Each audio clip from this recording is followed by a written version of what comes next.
If there's one musical style that has been mastered by the Finns, it's power metal, and one of the top names in the game has to be Sonata Arctica.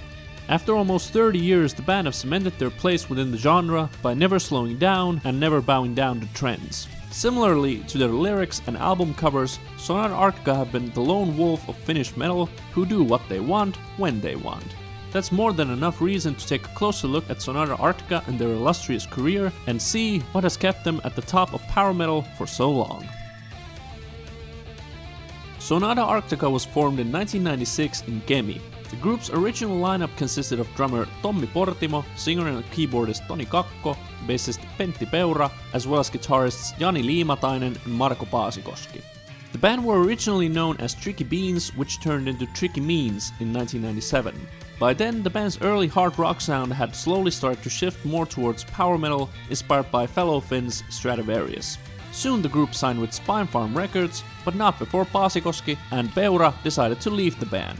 Thus, Janne Kivilahti was tapped as the group's new bassist. After changing their name to Sonata Arctica, the band released their debut album Ecliptica in 1999. The record proved to be a success, charting in not only Finland but Japan as well.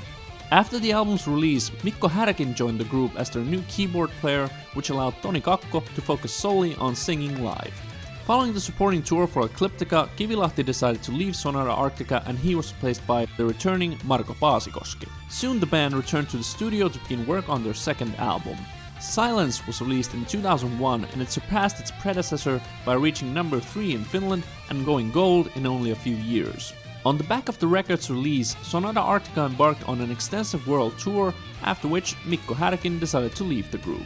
In 2003, Sonata Arctica released their third album Winterheart's Guild, which, like its predecessor, reached number 3 in Finland and went gold a few years later. After the record's release, Henrik Klingenberg joined the band on keyboards, and soon the group found themselves working on yet another album.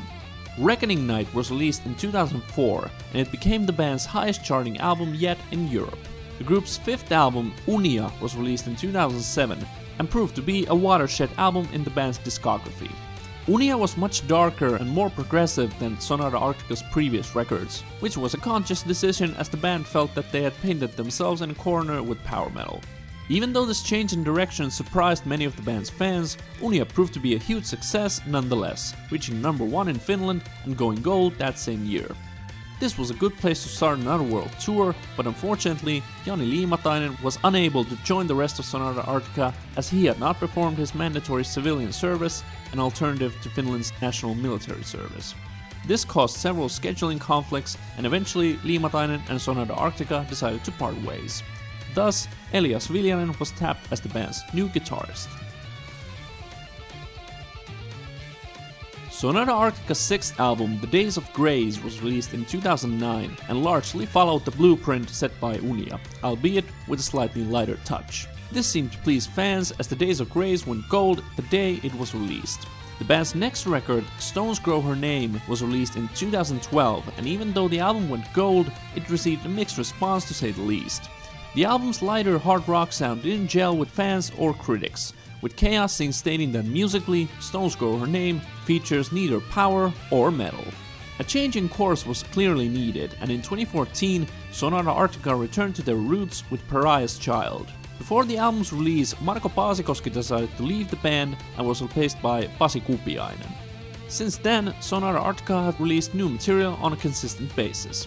The Ninth Hour was released in 2016, while Talviyö came out in 2019.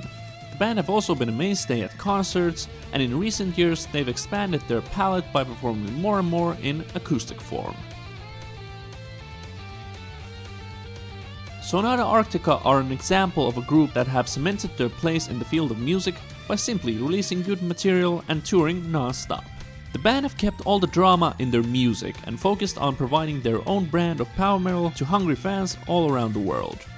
In that sense, Sonata Arctica are an exceptional group because there aren't too many bands out there that have been able to keep things together this well for this long.